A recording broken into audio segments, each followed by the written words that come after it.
Hello friends, welcome back to Belle's Library. I'm Heather, and today we are going to do a Romanceathon wrap-up.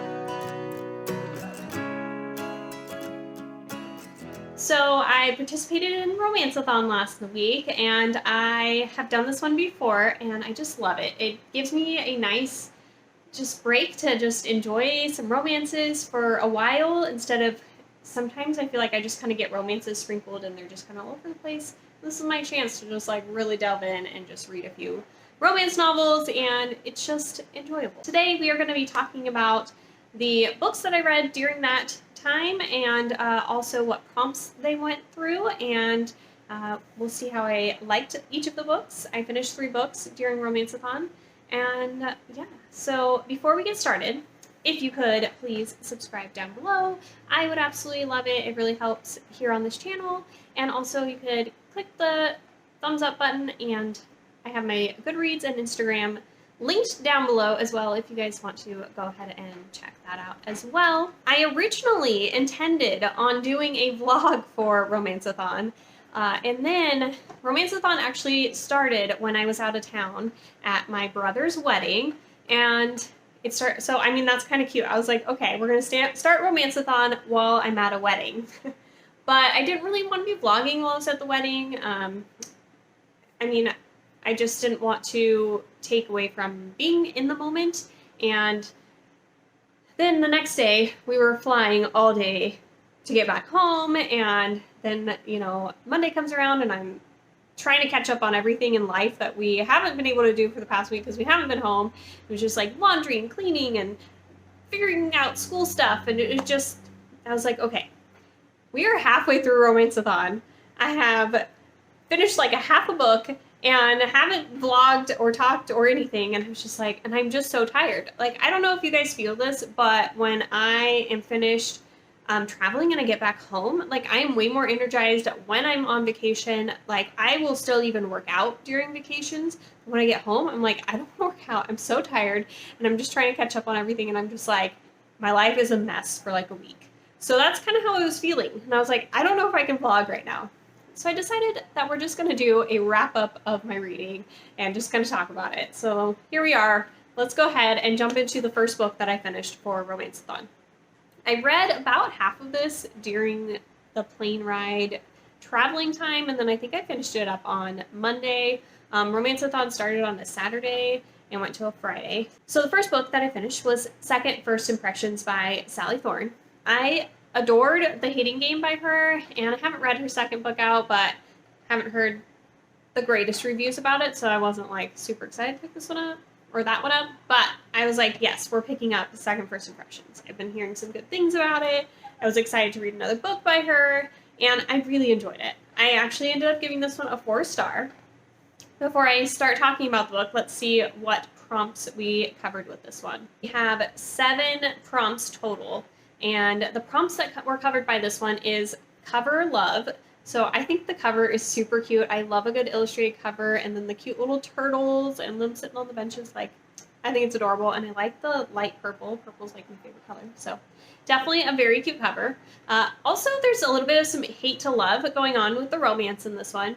It's not like a super strong hate to love, but it definitely has some of those elements in here. So I counted that prompt as well. And then also, I went ahead and counted this as a fave romance authors backlist, just because The Hating Game was honestly one of my absolute favorite romances of last year, and I still love it, and so I did want to read more from her, so I'm counting it towards that prompt as well. So if you haven't heard about what Second First Impressions is, so basically Ruthie, she is 25 going on 125. She is running this retirement village, and she does a lot of the event coordinating there. She works in the front office, so she helps everybody with like everything in this retirement community.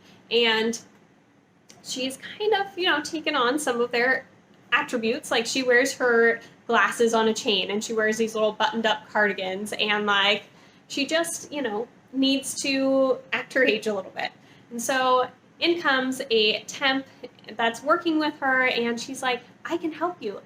we'll create a dating profile for you. Let's get you on the market. Like, we can do this. And so she's helping her just kind of ease back into the dating world and kind of get to know what she wants in a mate, as well as, what attributes she has and just different stuff like that, so she can find the right person.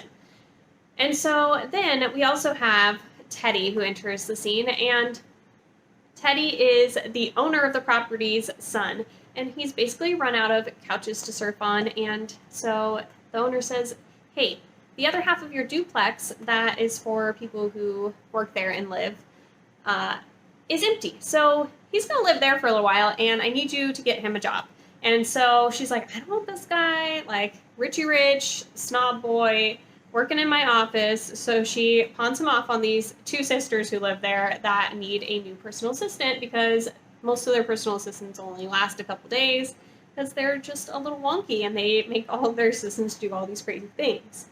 And so she kind of is like, well, let's see how long you last. And then, they live next to each other in this little duplex, and they end up kind of making a friendship, and then maybe a little bit more, because obviously this is a romance. I really enjoyed that one. It was a 4-star for me. I really enjoyed the fact that not only did we see Ruthie kind of find this romance, but they became friends first, and they really got to know each other and become more part of each other's lives before the romance really kicked in, and I thought that was really sweet. And then also with our temp, she kind of built a friendship there, and so she really kind of was able to grow and build a friendship group around her.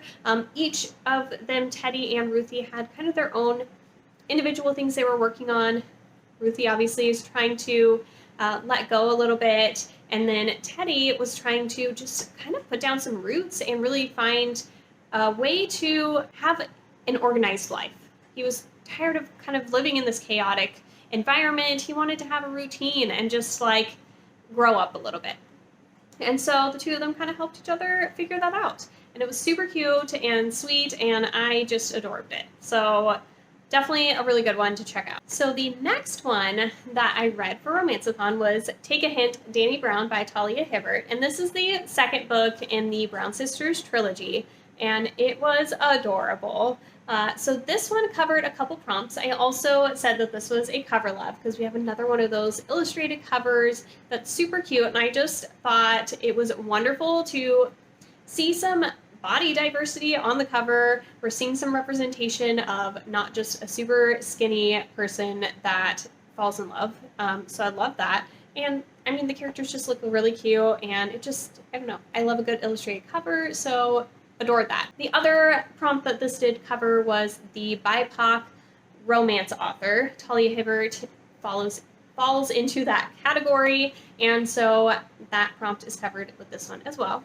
Take a Hint, Danny Brown follows Danny as she basically works in this building, and she's trying to work on getting her PhD, and as a student she also teaches other students at the college. And then the security guard, Zaf, working up front, basically she ends up getting stuck in this elevator, and he goes in and he saves her, and he carries her out of the building in his arms, and a bunch of people take video and pictures and stuff, and it goes viral. And Zaf has this charity that he runs, and the viral video is helping him get noticed. And so he says, hey Danny, would you consider fake dating me so that I can get some more attention for my charity? And so they kind of make this arrangement, and Danny's like, I don't do relationships for real, so this is fake and it has to stay that way. And Zaf's like, okay, yeah, but obviously, some feelings get definitely mixed in there, and I just thought it was super sweet. They both are dealing with a lot of kind of complex emotional things going on. Zaf has very severe anxiety, and it really takes over him sometimes. And then Danny has some definite commitment issues because of some things that have happened in her life. She doesn't feel like she is meant to be in a relationship and that she deserves that. She doesn't want to compromise herself for a relationship. She wants to be able to be herself in a relationship, and she just hasn't had that before, so she doesn't think it's possible. And so they kind of have each of their own issues that they're working on, but they're so sweet. Zaf is like a cupcake. Like, he's adorable, and he like reads romance novels, which I think is super cute, and kind of breaks down some of those walls of Danny. And Danny's just super supportive of Zaph in every way, and it was really sweet. Really enjoyed it. 5 stars on that one for me. Okay, and then the last book that I read for Romanceathon was Red, White, and Royal Blue by Casey McQuiston. For this one, I had it covering a few different prompts. This is definitely a hate to love romance, so it hits that prompt for sure. And then this also is a new to me author, so check on that prompt. And the last one that I'm kind of putting it in here for, it doesn't totally fit for any of mine, but Out of My Comfort Zone, simply because this is an MM romance and I haven't read anything like that before. It's not necessarily out of my comfort zone, it's just something new for me, and so I figured we can kind of make that work.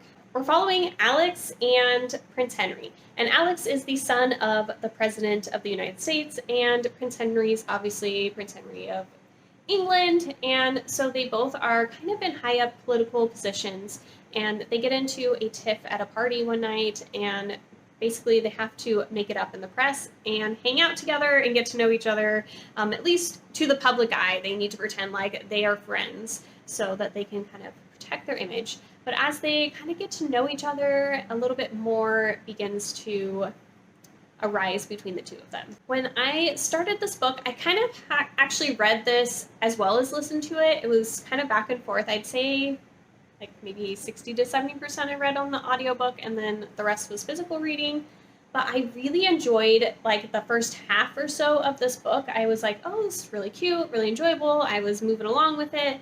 And then right around the second or third time that they were doing a breakup and get back together type thing, I was just like, okay, this is a little bit too much. This book is also rather long. It's a little over 400 pages, and it started feeling long, especially like the last like hour or so of the audiobook. I was just like, I just want to listen to this just to like kind of be done with it. Like I hate feeling like that, but I just was like, I was enjoying this so much, so how did we go so far this way? I think it got a lot more like politically driven towards the end as well, and some of that just kind of like bogged me down. I haven't read a lot of stuff with royalty in it and a lot of politicky type stuff, and at least as far as in a romance goes, so I don't know if maybe that's just not something that's for me.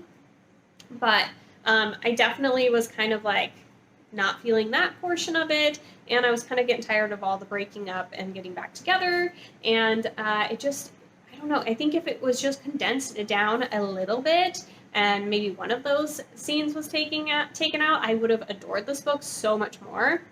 Having said that, like I said, I really did enjoy the beginning as they were getting to know each other. I thought it was really swoony and cute and sweet. So I actually ended up giving this one a 3-star overall because I did really enjoy that beginning, them getting to know each other. I thought it was more swoony and cute and sweet. And so I did enjoy it overall. It just wasn't like my all-time favorite, and there you go. So we finished 3 books for Romanceathon. Those are my thoughts. My favorite was Take a Hint, Danny Brown, and then second, First Impressions would be next, and Red, White, and Royal Blue. I will say steaminess level, like if that's something that is concerning to you, Take a Hint, Danny Brown, extremely steamy. Red, White, and Royal Blue, still pretty darn steamy. Second First Impressions, not as much. The Hating Game, definitely more steamy than Second First Impressions was, but there's still a little bit of steam as well, so take that with a grain of salt, depending on if you like that or not. And I think the only prompt that I did not squeeze in here was I did not read a indie romance at all. So maybe next time that will be something that I try and squeeze into my reading. But there you go, guys. If you haven't already, please subscribe, and I hope you guys are having a really wonderful reading month. If you guys participated in Romanceathon, let me know what you guys read. If you didn't, and you just want to, chat with me and tell me what you are up to reading, then I would absolutely love to hear that too. But I will talk to you guys really soon. Bye!